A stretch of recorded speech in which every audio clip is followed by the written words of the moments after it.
नमस्कार, स्वागत है आपका अनादि टीवी में। और इस वक्त की सबसे बड़ी खबर आ रही है पाकिस्तान से, जब भारत ने ऑपरेशन सिंदूर लॉन्च किया है और पाकिस्तान और पीओके में जबरदस्त स्ट्राइक की है भारत ने। जी हाँ, इस वक्त की बड़ी खबर, कुल 9 ठिकानों पर भारत ने एयर स्ट्राइक की है। आधी रात को किए गए इस एयर स्ट्राइक में 30 आतंकवादी ढेर होने की खबर पाकिस्तान ने मानी है, जबकि भारत की ओर से कहा गया कि ये संख्या और ज़्यादा हो सकती है। जैसे मोहम्मद लश्कर तोयबा के ठिकानों पर हमला किया गया है। इसके साथ ही भारत ने पाकिस्तान का एक फाइटर प्लेन भी मार गिराने का दावा किया है। प्रधानमंत्री मोदी खुद इस ऑपरेशन की मॉनिटरिंग कर रहे हैं लगातार। और सबसे बड़ी खबर आपको बता दें, पाकिस्तान और पीओके में भारत की ये एयर स्ट्राइक की गई है। जी हाँ, कुल 9 ठिकानों पर भारत ने एयर स्ट्राइक की है। आधी रात को ऑपरेशन सिंदूर को लॉन्च किया गया था। इसमें 30 आतंकवादियों के मारे जाने की खबर खुद पाकिस्तान ने कबूली है।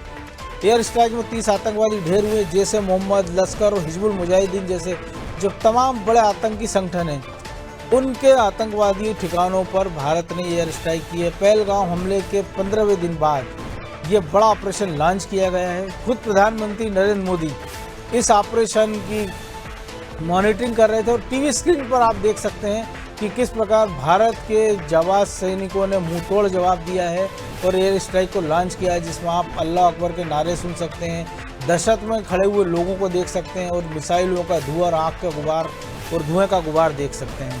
तो ये उन लोगों के लिए भी है जो बालाकोट के बाद, जो उरी के हमले के बाद, जब बालाकोट सर्जिकल स्ट्राइक हुई, पुलवामा के बाद हुई, तो सवाल पूछ रहे थे कि कहाँ हमला हुआ है, कैसे हमला हुआ है। तो आज ये स्क्रीन पर आप देख सकते हैं कि ये जो दृश्य आप देख रहे हैं, बम, मिसाइलों की आवाज़, धमाका, धुआं, ये देखिए, ये वो स्ट्राइक है जो भारत की सेना ने अंजाम दी है आधी रात को। जब आज सुबह लोग उठे हैं, तब उनको पता लगा है कि भारत ने क्या शौर्य दिखाया, भारत की सेना ने, और आधी रात को इस कार्रवाई को अंजाम दिया गया है। आज जब पूरा देश में तैयारी थी कि 244 स्थानों पर मॉक ड्रिल की जाएगी और ये बताया जाएगा कि अगर हमला करता है दुश्मन देश तो क्या सावधानी रखें, तो लोग सोच रहे थे कि आज की मॉक ड्रिल के बाद शायद कुछ होगा, लेकिन उसके एक दिन पहले भारत ने इतनी बड़ी कार्रवाई को अंजाम दिया है। जैसे मोहम्मद लश्कर तोयबा जैसे आतंकियों के ठिकानों को नष्ट किया गया है। और पाकिस्तान के कब्जे वाले कश्मीर यानी पीओके में भारत ने 9 ठिकानों पर कार्रवाई की है। 27 मिसाइलें दागने की बात शुरुआत में भारतीय सेना की ओर से कहा गया है। पाकिस्तान ने कहा है कि उनके यहाँ कुछ सैनिक भी हताहत हुए हैं, लेकिन इसका भी कहा नहीं गया। उसके पहले पाकिस्तान ने दावा किया था कि उसने भारत के 2 फाइटर जेट गिरा दिए थे, लेकिन उनका ये दावा झूठा निकला। ये जो हमला किया गया है उसमें राफेल, जो कि फ्रांस से हमने दिए हैं, उसका इस्तेमाल किया गया, उससे मिसाइलें दागी गई हैं।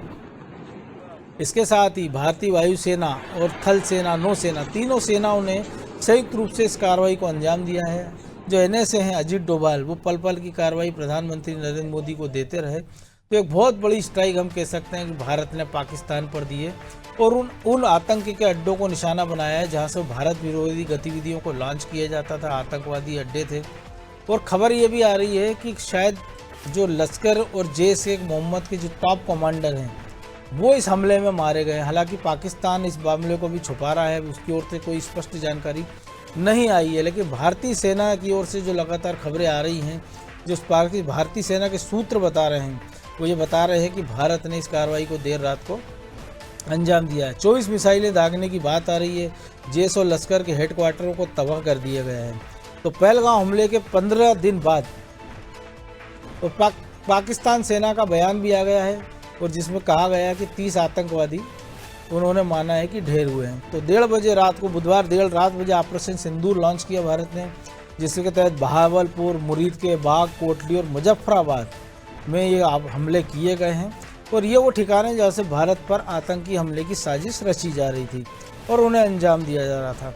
पाकिस्तान की स्थानीय रिपोर्ट के मुताबिक बहावलपुर में एयर स्ट्राइक के बाद 30 लोगों की मौत हुई है और न्यूज़ एजेंसी एएनआई ने बताया है कि लश्कर और जैश के मुख्यालय तबाह कर दिए गए हैं।